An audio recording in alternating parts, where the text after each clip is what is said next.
Selamat jumpa anak-anak yang terkasih. Pada kesempatan ini kita akan bersama-sama belajar dan mendalami materi dari bab 3, orang beriman menghargai martabat manusia. Pada bab 3 ini terdiri dari 3 subtema. Yang pertama adalah keluhuran martabat manusia, mengembangkan keadilan dan kejujuran, dan mengembangkan budaya kehidupan. Pada materi ini, nanti kita akan bersama-sama membahas mengenai tentang pengertian dari martabat, kemudian pengertian martabat manusia, pandangan masyarakat tentang keluhuran martabat manusia, contoh-contoh perendahan terhadap martabat luhur manusia. Berbagai tindakan meluhurkan martabat manusia. Dan meluhurkan martabat manusia berarti memuliakan Tuhan. Martabat. Apa itu martabat? Martabat adalah sifat atau keadaan layak, dihormati, atau dihargai. Jadi martabat manusia menyangkut cara kita memandang diri kita maupun cara orang lain memperlakukan kita. Cara orang lain memandang atau memperlakukan kita sangat berperan untuk menentukan harga diri kita dalam kehidupan sehari-hari. Martabat manusia artinya harga diri manusia. Martabat manusia adalah kedudukan manusia yang terhormat sebagai makhluk ciptaan Tuhan yang Maha Esa, yang berakal budi, sehingga manusia mendapat tempat yang tinggi dibanding makhluk yang lain. Ditinjau dari martabatnya, kedudukan manusia itu lebih tinggi dan lebih terhormat dibandingkan dengan makhluk lainnya.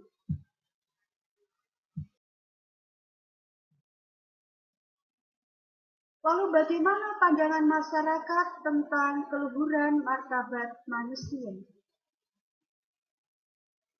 Di dalam masyarakat kita ada kecenderungan bahwa penghargaan terhadap seseorang bukan didasarkan pada martabatnya sebagai manusia, tetapi berdasarkan apa dan siapa orang tersebut. Ada juga sebagian masyarakat kita yang lebih menghargai orang karena kekayaannya. Ada juga dari sebagian masyarakat yang menghargai seseorang dari segi penampilan.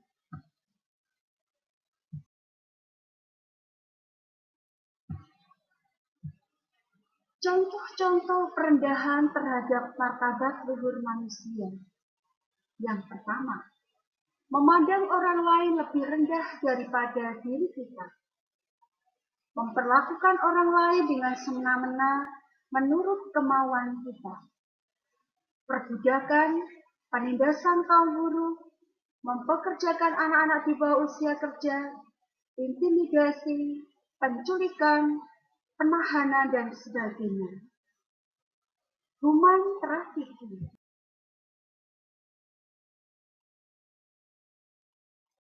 Puncak perendahan martabat manusia adalah pembunuhan, aborsi, bunuh diri, eutanasia. Apa itu perdagangan orang? Perdagangan orang adalah orang yang berada dalam kekuasaan tertentu dipaksa untuk melakukan kegiatan yang merendahkan martabat manusia guna mendatangkan keuntungan ekonomi semata.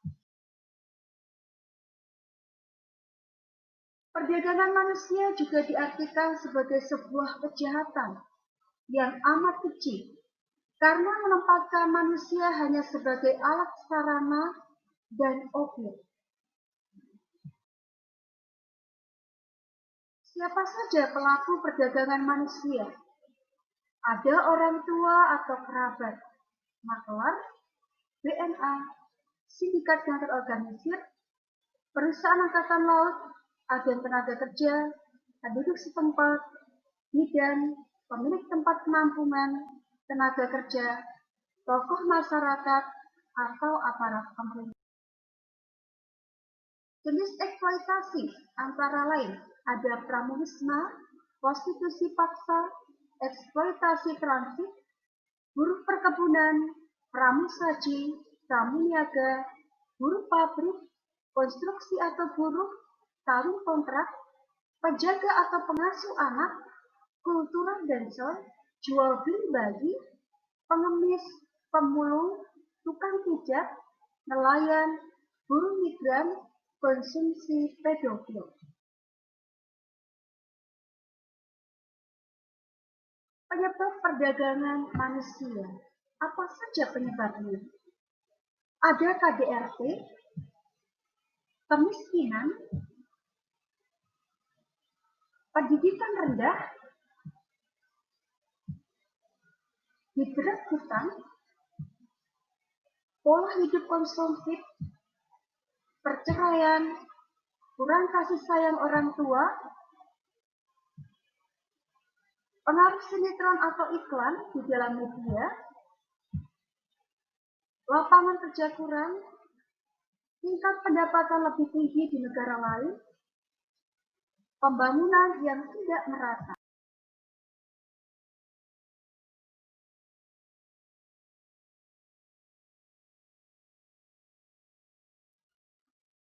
Lalu bagaimana pandangan Kristiani tentang keluhuran martabat manusia?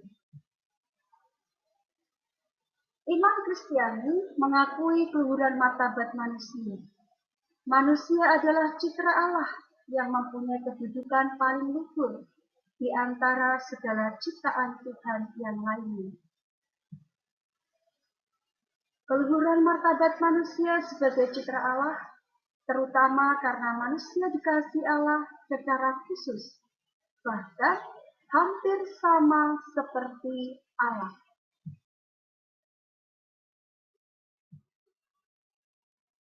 Dalam dokumen Gaudium Estes, artikel 12, dinyatakan, kaum beriman maupun tak beriman hampir sependapat bahwa segala sesuatu di dunia ini harus diarahkan kepada manusia sebagai pusat dan puncaknya. Kitab suci mengajarkan bahwa manusia diciptakan menurut gambar Allah. Ia mampu mengenal dan mengasihi penciptanya. Oleh Allah, manusia ditetapkan sebagai tuan atas semua makhluk di dunia ini, untuk menguasainya dan menggunakannya sambil meluhurkan Allah. Maka, meluhurkan martabat manusia berarti memuliakan Allah.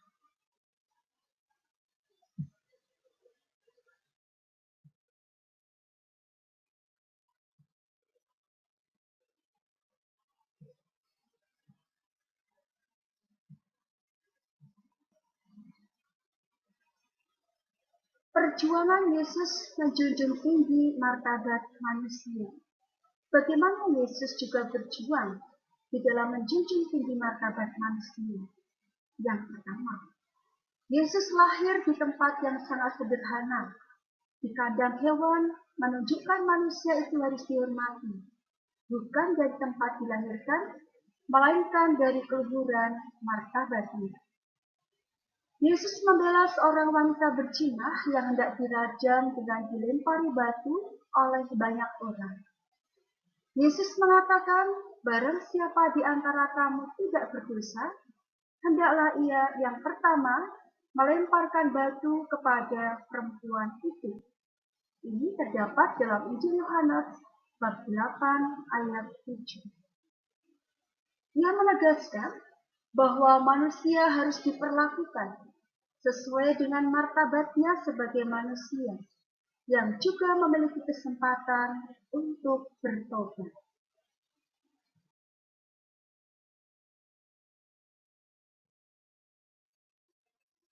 Yang ketiga adalah Yesus menerima Zakheus apa adanya dan menghargai dia. Yesus mau menumpang di rumah Zakheus. Zakheus menerima dengan sukacita. Penerimaan Yesus atas diri Zakheus mendorongnya berbuat kebaikan. Tindakan Yesus menjadi contoh bagaimana seharusnya perlakuan manusia terhadap manusia lain. Berbagai tindakan meluhurkan martabat manusia. Apa saja? Misalnya, pertama, menghargai hidup pribadi. Kita menyadari bahwa tubuh milik kita adalah anugerah Allah yang harus kita syukuri. Maka, kewajiban setiap orang adalah memelihara diri sendiri dengan baik.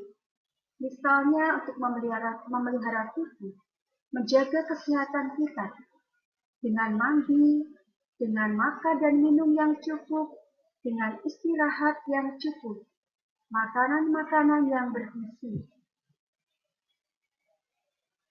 Tubuh yang kita miliki itu juga perlu kita gunakan untuk segala sesuatu yang dapat menghadirkan karya keselamatan lewat tutur kata, pikiran, kehendak, dan tindakan.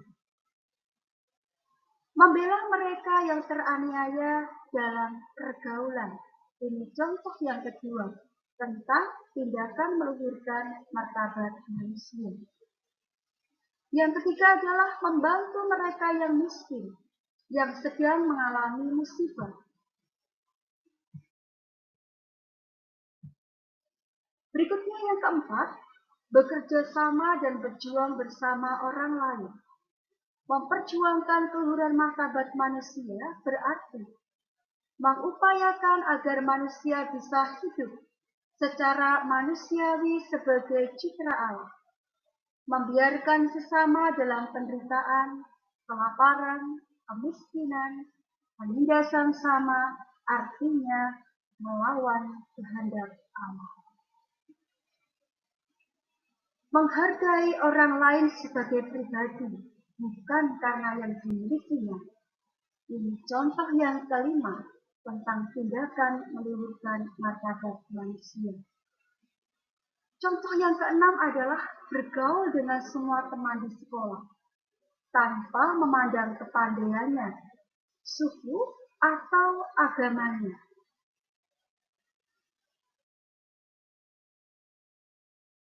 Nah, sebagai murid-murid Yesus, dalam hidup sehari-hari, kita hendaknya belajar dari Yesus, yang selalu berpihak kepada kaum lemah dan miskin.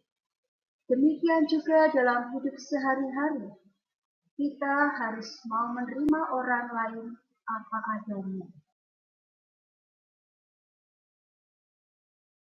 Yang menjadi bahan refleksi bagi kita.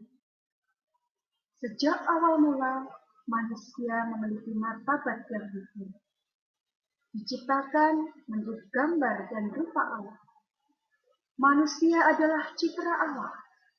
Di hadapan Allah, setiap manusia berharga dan bermartabat sama.